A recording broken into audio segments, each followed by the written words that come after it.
Imagine a football world where the roar of the crowd is reserved almost exclusively for the dizzying footwork, the improbable dribbles, and the thunderous shots that ripple the back of the net. Imagine a sport where the true heroes are measured not by the chaos they prevent, but by the chaos they create. For decades, that wasn't just imagination, it was reality. The beautiful game, in all its glory, has long celebrated the artists of attack, the goal scorers, the playmakers, the dazzling wingers who conjure magic from thin air.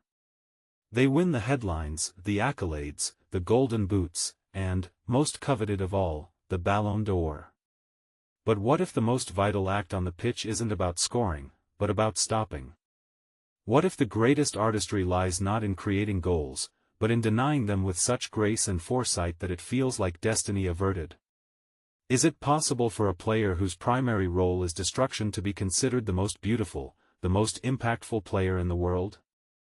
This inherent bias, this almost universal focus on offensive brilliance, makes the story we're about to unravel utterly extraordinary.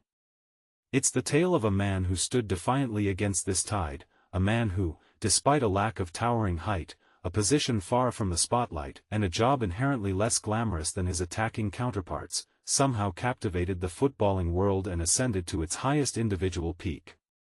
This is the story of Fabio Cannavaro, a defender who didn't just win the Ballon d'Or, he redefined what it meant to be a footballing hero, proving that defense, in its purest form, can be truly beautiful. How does a defender, whose success is often measured by what doesn't happen, manage to stand out in a sport obsessed with highlight reels? It starts with a mind that sees the game not in sequences, but in an intricate web of probabilities. Cannavaro's greatest weapon wasn't a blistering shot or a deceptive feint, it was his brain. His reading of the game was not just good, it was flawless, an almost prescient ability to anticipate danger before it fully materialized. He didn't react to threats, he intercepted them. He knew where the ball was going before the passer did, where the attacker would run before they committed. It was like watching a chess grandmaster play 5 moves ahead, always perfectly positioned, always one step ahead of the unfolding drama. Growing up in Naples, Fabio Cannavaro idolized Diego Maradona, even serving as a ball boy for Napoli, a proximity that undoubtedly instilled in him an early understanding of footballing genius and the precise moments when a game could turn. This early exposure to the very best, even from the sidelines, seemed to forge an intuitive understanding of the game's highest stakes. And then there was his timing. Perfect doesn't even begin to cover it. Every tackle, every interception, every block felt meticulously calibrated, executed with surgical precision. He rarely dived in recklessly, he waited, observed, and then struck with definitive authority. Imagine the chaos of a World Cup final, the pressure of a last-ditch tackle in your own box. Most players might panic, might misjudge, but Cannavaro moved with the calmness of a seasoned maestro, turning potential disaster into effortless possession. He was like a human magnet, drawing the ball away from danger, often with an almost imperceptible flick or a subtle shift of weight. How could a player of average height dominate the penalty area against giants?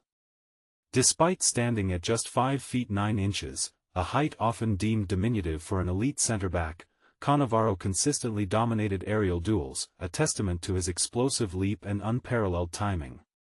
He didn't just challenge for headers, he owned the air, outmaneuvering taller opponents through sheer will and an uncanny sense of where the ball would drop. But defensive brilliance alone, however exquisite, rarely earns the ultimate individual prize. What elevated Cannavaro was his unparalleled leadership.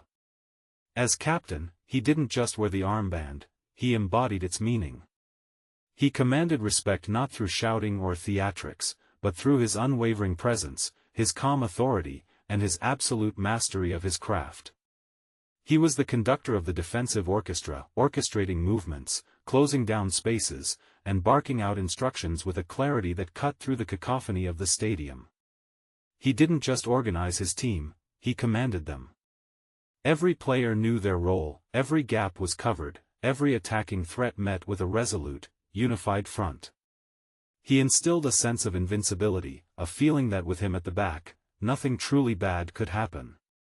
He was the anchor, the rock, the voice of reason and strength in moments of intense pressure. How often do we see defenders truly lead a team to glory, not just as a cog in the machine, but as its driving force? The year 2006 wasn't just a good year for Fabio Cannavaro, it was a legend-forging epoch. He didn't just lead, he carried Italy. Against the backdrop of the infamous Calciopoli scandal, which rocked Italian football and saw his club, Juventus, relegated, Cannavaro stepped onto the world stage with an almost superhuman resolve.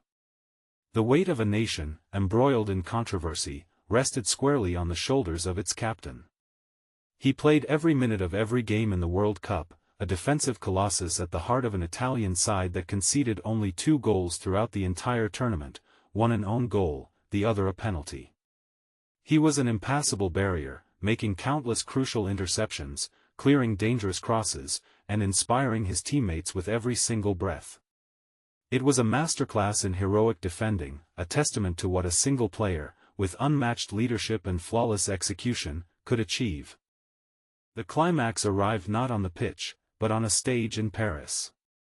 The announcement of the 2006 Ballon d'Or winner. Lionel Messi, Ronaldinho, Thierry Henry, these were the names typically associated with such an honor. But that year, the world paused. The unthinkable happened. Fabio Cannavaro, a central defender, stood tall, clutching the golden ball. It was a moment that sent shockwaves through the footballing world, a definitive statement that transcended the usual narratives. It wasn't just a personal triumph, it was a vindication for every unsung hero of the back line, a recognition that true greatness comes not only from scoring goals, but from preventing them with skill, leadership, and unyielding determination. After his monumental 2006, Cannavaro continued to defy expectations, moving to Real Madrid and immediately winning back-to-back La Liga titles, proving his world-class ability wasn't just a fleeting peak but a sustained, unwavering standard that commanded respect wherever he played. Cannavaro's triumph was a beautiful anomaly, a glorious reminder that the artistry of football extends beyond the final third, that elegance can be found in a perfectly timed block, and that courage resonates in the calm authority of a true leader. It proved, beyond a shadow of a doubt, that defense could be beautiful, heroic, and ultimately, world-beating. But in a game increasingly dominated by attacking statistics and individual goal tallies, will we ever again truly appreciate the defensive genius that lies beneath the surface, the quiet strength that builds a foundation for victory?